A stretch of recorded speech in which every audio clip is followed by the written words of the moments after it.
Less than a week to go until JCPS chooses its new transportation plan for next year. Parents and students are now being asked to weigh in, and some are telling us it's just not enough time to make a difference. Hello, everybody, and thanks for joining us. It's our top story on the WHAS11 night team.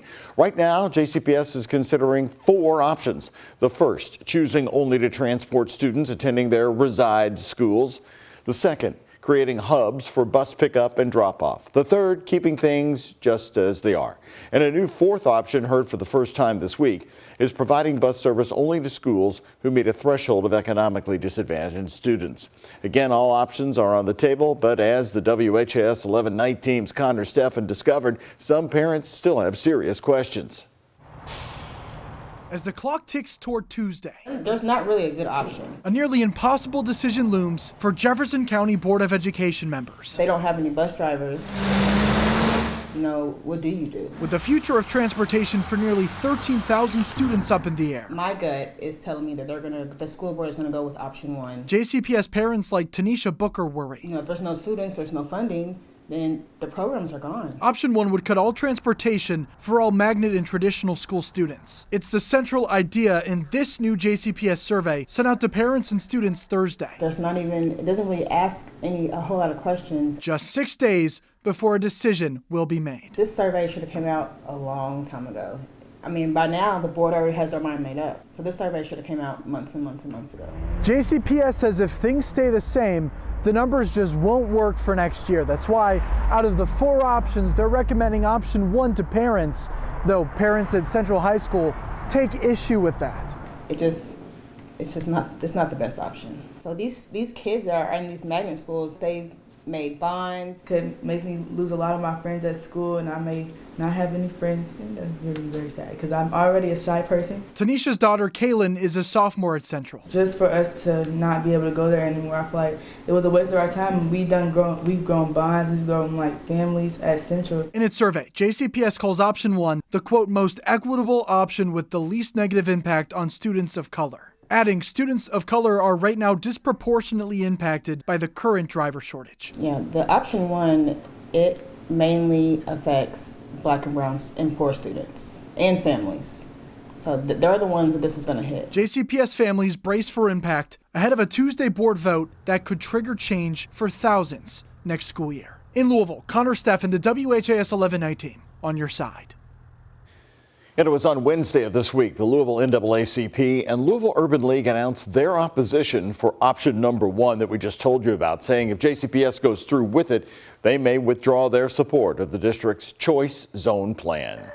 Well, right now, live, you're looking at the 95-year-old Clark Memorial Bridge. It is dark out there tonight, but there it is, right in the middle of your screen on this Friday night. You know, we've made it through the first week of a major shutdown. The northbound lanes are closed. For the next several weeks, that means you can only drive from southern Indiana into downtown Louisville on the 2nd Street Bridge. Crews are working to repair the damage from the semi-truck, which dangled over the side earlier this month. Well, today, Cisco, the food delivery company that owns that semi, is saying thank you. They are making major donations of food and money to the Louisville Fire Department. 1,500 pounds of food, from seafood to steak, are heading to the Louisville firehouses. Plus gift cards to each firefighter and a $20,000 check for their annual gala. While the Cisco driver in the crash, military veteran Sydney Thomas, wasn't at the event today, her rescuer, firefighter Bryce Carden, says they have now met for the first time since the rescue. She's trying to stay low-key, as you can imagine, but she's doing well, and she's healing up from just, any traumatic event like that. Anybody is going to be a little bit traumatized. So she's doing well. She's spending time with family, and she wants to get back to being a driver. Cisco's CEO also added that there is video from inside the cab of that semi-truck showing how the crash played out.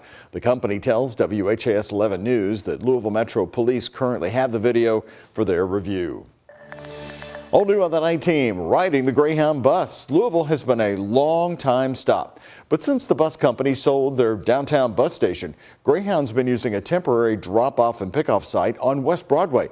The business owners there tonight tell WHAS11 night team's Taylor Woods and photojournalist Aspen Hester it's been nothing but chaos, with fights even breaking out.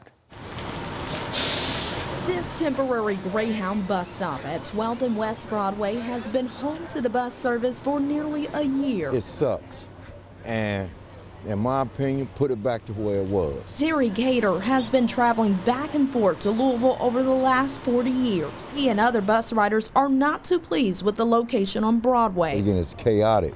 I mean, when it was over on Muhammad Ali, that was a bus station. In November 2021, Greyhound announced its proposed relocation on Preston Highway near the airport. The original bus station in downtown Louisville at 7th and Ali is closed. LDG Development owns it and plans to build an apartment complex. So far, the building remains vacant and no action has been taken to rebuild. You get that ambiance of being at a bus station.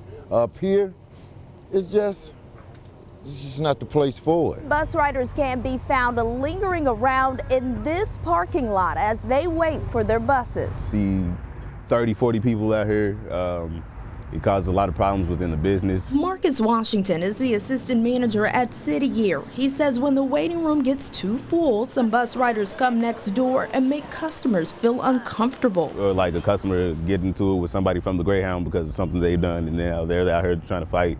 There's been a time a lady set a trash can over there on fire. At times, Washington and other employees have to ask riders who cause a disturbance to leave. And then they don't have a security guard or any type of thing in there, so it's just like people come in and they do whatever they want to, and there's nobody to regulate it. Now he and others are questioning how much longer Greyhound will be temporarily housed in front of their business. In Louisville, Taylor Woods, WHAS 1119 on your side.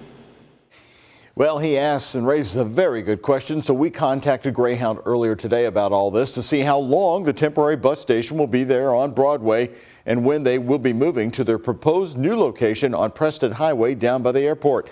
As of news time here tonight at 11 o'clock, we have not heard back from Greyhound.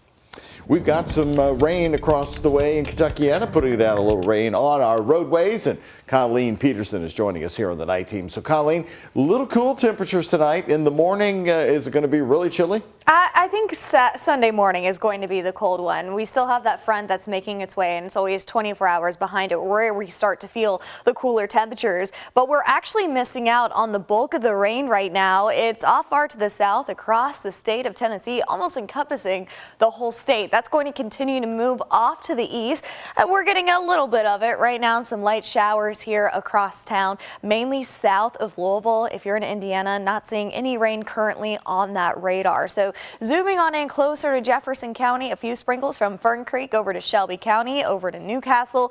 Very light showers out there. However, just southwest of Radcliffe, you are seeing a lighter shower pop up right now. Over the next few hours, we'll continue to see those showers, but by the time we head towards 5 o'clock, the rain will be done, and then that sun will make a return. We will be warming up a little bit tomorrow. Right now, we're at 52, so the rain is really keeping us a little bit warm, but after that front passes through, we will see a cool down. I'll tell you if we'll get below freezing or not this weekend coming up. Doug?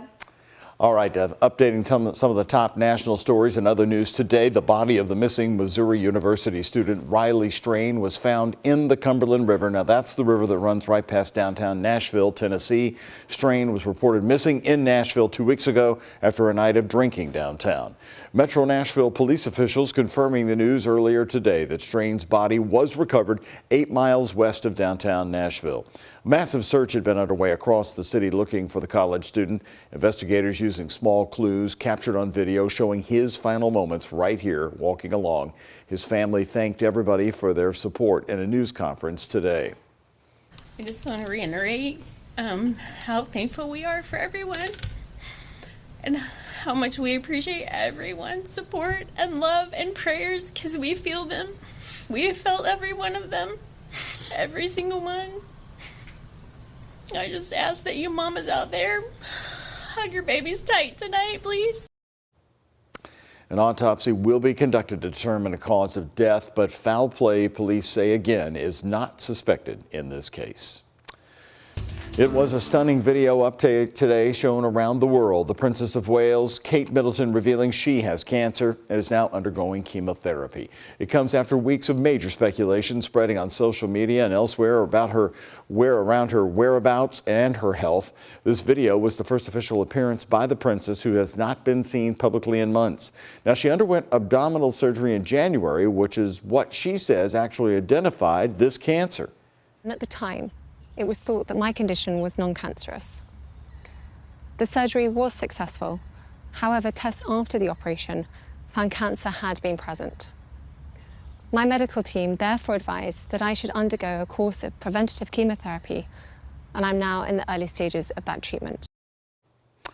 Kate says she's taking the time to explain to her children what she's been going through. The palace, nor the palace nor the princess have informed the public which type of cancer it is or the current stage of that cancer.